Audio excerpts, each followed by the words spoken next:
I've been asked a question: how can someone make prayer a lifestyle? Prayer is a necessity to every believer.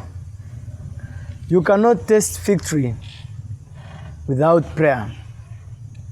That is why the Bible says in Luke chapter 18, verse 1, that men ought always to pray and not to faint.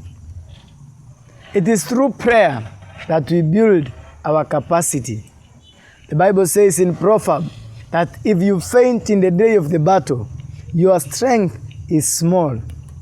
So the day of adversary, the day of the battle, come to test your strength. But through prayer, it is where you build your stamina, you build your capacity. So if you make prayer a lifestyle,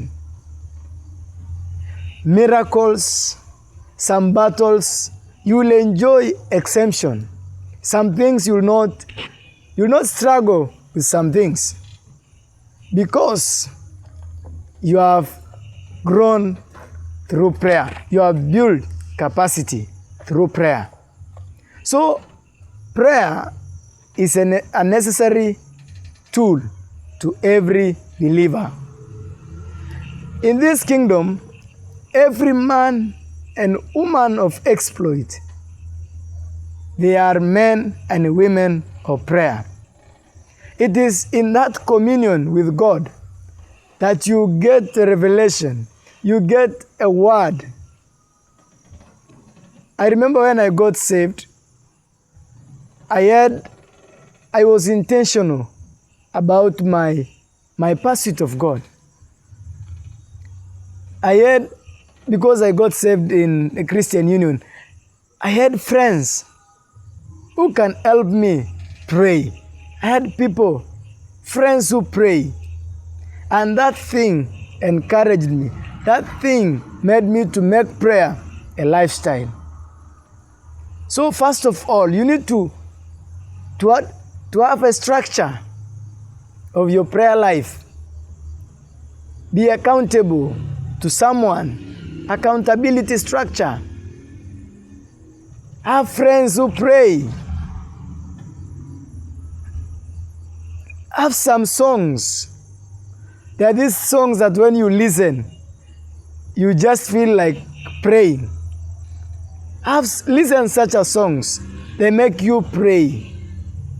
Listen to sermons. There are sermons when you are listening. Something inside of you. There is something inside of you calling you to a place of prayer that wants you to pray. So those are some of the things that can help you make prayer a lifestyle. Be in a fellowship with friends, with brethren, because there will be a time in your life that you will not feel like praying. But when you have friends who love praying, if you have a fellowship, a place where you are going to fellowship, you will go there whether you feel or not. And that is it. Be intentional about it. There was someone I was telling them, one of the things that I do when I go to a place, I make sure I found friends who love prayer. I'll make sure I have fellowship, a place where we fellowship, we come together and pray. I build a community of the people who love praying. So this can help you build a prayer life and also make prayer your lifestyle. As you make prayer your lifestyle, miracles will be normal, natural to you because of that thing. You will be exempted because of prayer. Because you'll be building capacity through prayer. I heard someone saying, prayer may not be the only key, but prayer is a key. And where prayer is not the key, is the hand that hold that key. Blessings.